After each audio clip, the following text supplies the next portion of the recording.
Madam Beatrice Becerra, Chair of the conference, dear sisters, I'm so pleased to be here and speak to you on such a key topic as women's role in war against fundamentalism. Extremism under the banner of Islam is a fatal epidemic, expanding throughout the world because it has not been confronted. To defeat this epidemic, a comprehensive approach is vital. Since the 1990s, we have been warning that Islamic fundamentalism is the new global threat. Today, there is a real concern about Daesh, but it should be noted that its expansion is a product of two developments in the region. First, the Iranian regime's occupation of Iraq after the war in 2003 and the brutal crackdown on Sunnis by the mullah's puppet government in Iraq. And the second, suppression of Syrian people and dissidents by Bashar Assad's government, backed and led by the mullah's regime.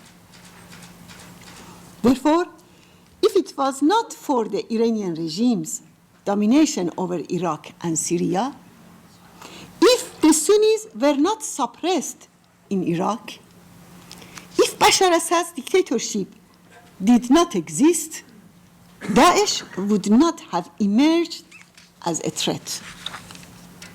With the inception of the mullah's rule in 1979, a concrete practical model was created for all fundamentalist groups. The history of the past 37 years proves that no other factor has been as effective as a ruling government acting as a role model for the expansion of fundamentalist groups, particularly that the mullahs actively try to create these groups and guide them ideologically.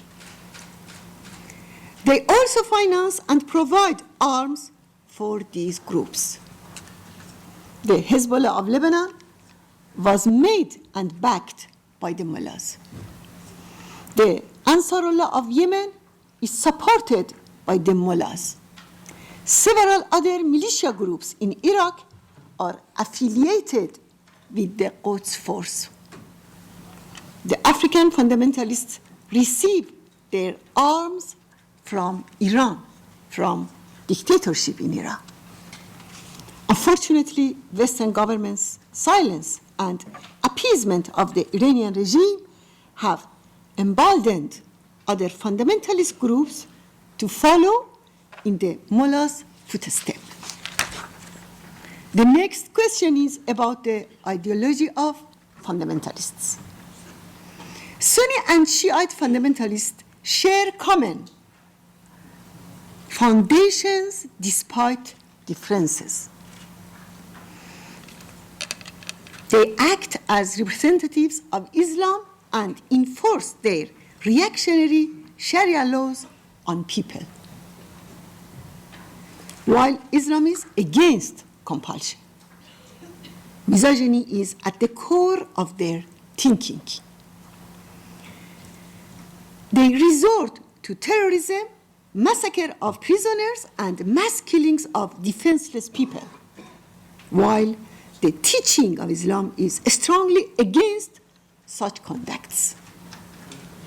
The mullahs, Daesh, and Boko Haram are similar in the foundation of their convictions. Their beliefs and conducts are similar and share the same pillars, which is the establishment of a tyrannical regime, or Islamic Caliphate, or Velayat Faqih. All fundamentalist groups share the following. imposing religion by force through Sharia laws, export of terrorism, hegemonic ambitions beyond their borders, enmity to the West, and misogyny. The question is, how could this danger be confronted? What is the right approach? A decisive and all-out struggle, which is the experience of the Iranian people and resistance, is the right approach. So I would like to briefly review the experience of the Iranian people's resistance.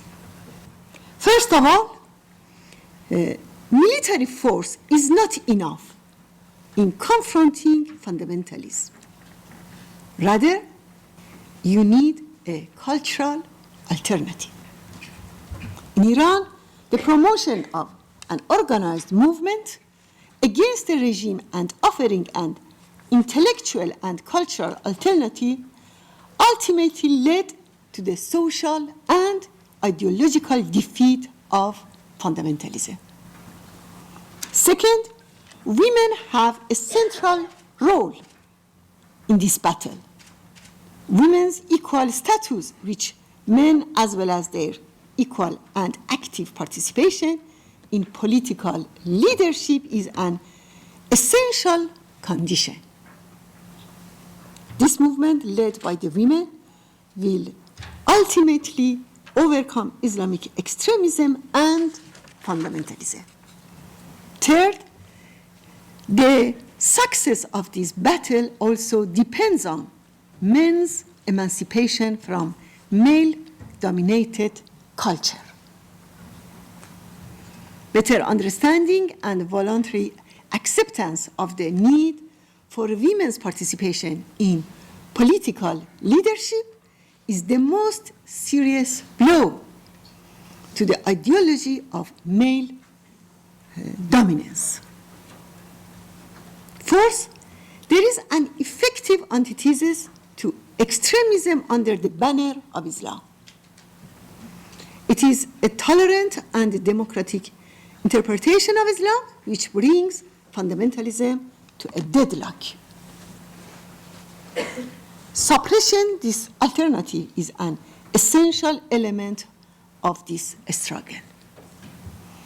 A movement that believes in separation of religion and the state, gender equality, and freedom and democracy for all the people. And fifth, the epicenter of fundamentalism, which inspires misogyny, is the regime ruling Iran.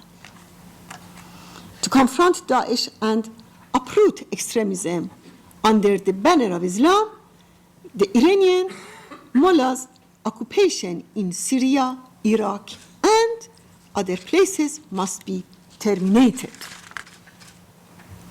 We call on Western governments, especially Europe, to avoid dealing with IRGC companies and refrain from giving concessions to the mullahs. This would directly provide fuel to the machinery of genocide in Syria and continued executions in Iran.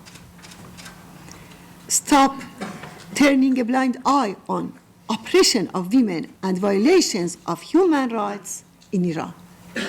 We call on the world community to instead respect the Iranian people's struggle for freedom and democracy. Thank you very much. Thank you all.